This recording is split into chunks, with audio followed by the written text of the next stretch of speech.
السلام علیکم ناظرین، امید ہے آپ لوگ خیریت سے ہوں گے۔ ناظرین، استغفار جب انسان کرتا ہے تو وہ اللہ تعالیٰ سے اپنے گناہوں کی معافی مانگ رہا ہوتا ہے۔ استغفار تو بہت سارے ہیں، لیکن آج میں آپ کو سید الاستغفار کے بارے میں بتاؤں گا، جو کہ تمام استغفار کا سردار ہے۔ حضرت شداد بن اوس رضی اللہ تعالی عنہ وہ فرماتے ہیں کہ رسول اللہ صلی اللہ علیہ وسلم نے فرمایا، جو شخص یہ دعا یعنی سید الاستغفار صبح کو صدق دل، یقین و ایمان سے پڑھے گا، پھر اسی دن شام سے پہلے اگر وہ مر گیا تو وہ شخص جنتی ہوگا، اور جو شخص رات کو پڑھے صبح سے پہلے مر گیا وہ شخص بھی جنتی ہوگا۔ کتنی بڑی فضیلت ہے! چند کلمات ہیں، اگر بندہ ان کلمات کو یقین کے ساتھ پڑھ لے تو وہ اگر پڑھنے کے بعد صبح پڑھا، شام سے پہلے مر گیا تو جنتی ہے۔ جنت کا مل جانا بہت بڑی نعمت ہے۔ اب میں آپ کو وہ سید الاستغفار پڑھ کے بتاتا ہوں۔ بسم اللہ الرحمن الرحیم۔ اللہم انت ربی لا الہ الا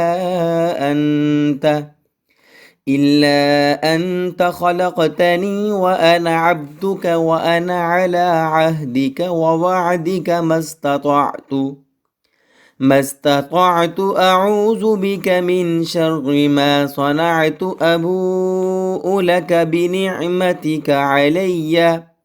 بنعمتك علي وأبوء بذنبي فاغفر لي فإنه لا يغفر الذنوب إلا أنت۔ اس کا ترجمہ یہ ہے، اے اللہ، آپ رب ہیں، آپ کے سوا کوئی معبود نہیں، آپ نے مجھے بنایا اور میں بندہ ہوں آپ کا، اور میں آپ سے کیے ہوئے عہد اور وعدے پر قائم ہوں۔ اپنی طاقت کے مطابق آپ کی پناہ چاہتا ہوں برے کاموں کے وبال سے جو میں نے کیے ہیں۔ مجھے اقرار ہے اس احسان کا جو مجھ پر آپ کا ہے، اور مجھے اعتراف ہے اپنے گناہوں کا، پس بخش دیجیے میرے گناہ، کیونکہ کوئی نہیں بخشتا گناہ آپ کے سوا، کہ آپ ہی گناہوں کو بخشنے والے ہیں۔ ناظرین، یہ وہ کلمات کتنے پیارے اور کتنا پیارا ان کا ترجمہ ہے۔ یقین سے پڑھیے کہ اللہ تعالیٰ ہی ہمارے گناہوں کو بخشنے والے ہیں، ان کے علاوہ کوئی اور در نہیں ہے کہ جہاں ہم جائیں وہ اللہ ہے۔ کوئی مشکل پیش آ جائے، کوئی مسئلہ ہو، کوئی گناہ ہو گیا، نادم ہو کر فوراً اللہ کی طرف رجوع کیے جائے۔ ناظرین، یہ تھی آج کی ہماری ویڈیو۔ چینل کو سبسکرائب کر دیجئے، ویڈیو کو لائک کر دیجئے۔ ملتے ہیں ایک اور ویڈیو کے ساتھ، تب تک کے لیے اللہ حافظ۔